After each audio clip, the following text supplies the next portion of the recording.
നമസ്കാരം.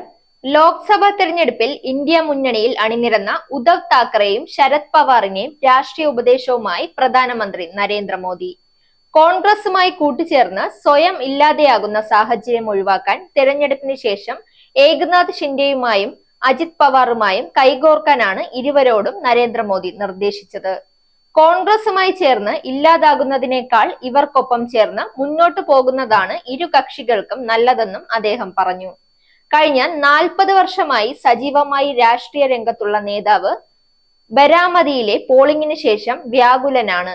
ജൂൺ 4-ന് ശേഷം ചെറിയ പാർട്ടികൾ അതിജീവിക്കുന്നതിന് വേണ്ടി കോൺഗ്രസുമായി ലയിക്കുമെന്നാണ് അദ്ദേഹം പറയുന്നത്. വ്യാജ NCPയും വ്യാജ ശിവസേനയും കോൺഗ്രസുമായി ചേരാൻ തീരുമാനിച്ചു എന്നാണ് ഇത് അർത്ഥമാക്കുന്നത്. കോൺഗ്രസിനൊപ്പം ചേർന്ന് ഇല്ലാതാകുന്നതിനേക്കാൾ അജിത് പവാറുമായും ഏകനാഥ് ഷിൻഡെയുമായും കൈകോർക്കുന്നതാണ് നല്ലത്. ശരത് പവാറിന്റെ പേര് പരാമർശിക്കാതെ മോദി പറഞ്ഞു.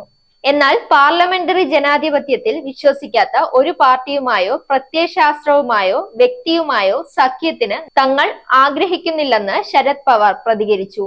മോദിയുടെ പ്രസംഗങ്ങൾ സമുദായങ്ങൾക്കിടയിൽ പിളർപ്പ് സൃഷ്ടിക്കുന്നതാണ്. ഇത് രാജ്യത്തിന് തന്നെ ആപത്താണ്. രാജ്യ താൽപര്യത്തിന് നിരക്കാത്തതിന് ഞാനോ എന്റെ സഹപ്രവർത്തകരോ തുനിയില്ലെന്നും അദ്ദേഹം വ്യക്തമാക്കി. അടുത്ത 2 വർഷങ്ങൾക്കുള്ളിൽ നിരവധി പ്രാദേശിക പാർട്ടികൾ കോൺഗ്രസുമായി ചേരുമെന്നും അദ്ദേഹം പറഞ്ഞു.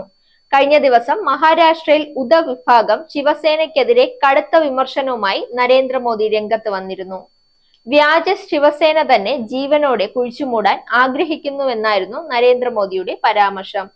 ഔറംഗസാബിനെ കുഴിച്ചുമൂടിയ മഹാരാഷ്ട്രക്കാർക്ക് മോദി ഒന്നുമല്ലെന്ന് കഴിഞ്ഞ ദിവസം ശിവസേന ഉദ്ധവ് വിഭാഗം നേതാവ് സഞ്ജയ് റാവുത്തർ പറഞ്ഞിരുന്നു. ഗുജറാത്തിൽ നിന്നെത്തിയ ഔറംഗസാബിനെ കുഴിച്ചുമൂടിയ മഹാരാഷ്ട്രക്കാർക്ക് മോദി ഒന്നുമല്ലെന്നായിരുന്നു ഉദ്ധവ് സേന നേതാവിന്റെ വെല്ലുവിളി. തിരഞ്ഞെടുപ്പ് റാലികളിൽ മാറാത്ത വാദം എക്കാലവും ആളിക്കത്തിക്കുന്ന ശിവസേന ശൈലിയിലായിരുന്നു പ്രസംഗം. പ്രസംഗത്തിലുടനീളം മോദിയെ കടന്നാക്രമിച്ചുള്ള പരാമർശങ്ങളുമായിരുന്നു. എന്നാൽ ഇതിനു പിന്നാലെ മറുപടിയുമായി മോദി തന്നെ രംഗത്തെത്തുകയായിരുന്നു. പ്രതിപക്ഷ നിരയിലെ ശിവസേനയും NCPയും ഡ്യൂപ്ലിക്കേറ്റ് ആണെന്ന് മോദി ആവർത്തിച്ചിരുന്നു. ഇരു പാർട്ടികളും ഉടൻ കോൺഗ്രസിൽ ലയിക്കുമെന്നും മോദി പരിഹസിച്ചു.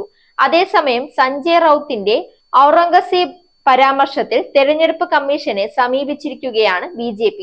ഭീഷണി പരാമർശവും വിദ്വേഷജനകവുമെന്നാണ് പരാതി. വധഭീഷണി മുഴക്കിയെന്ന പരാതിയിൽ പോലീസ് റൌത്തിനെതിരെ കേസെടുത്തു.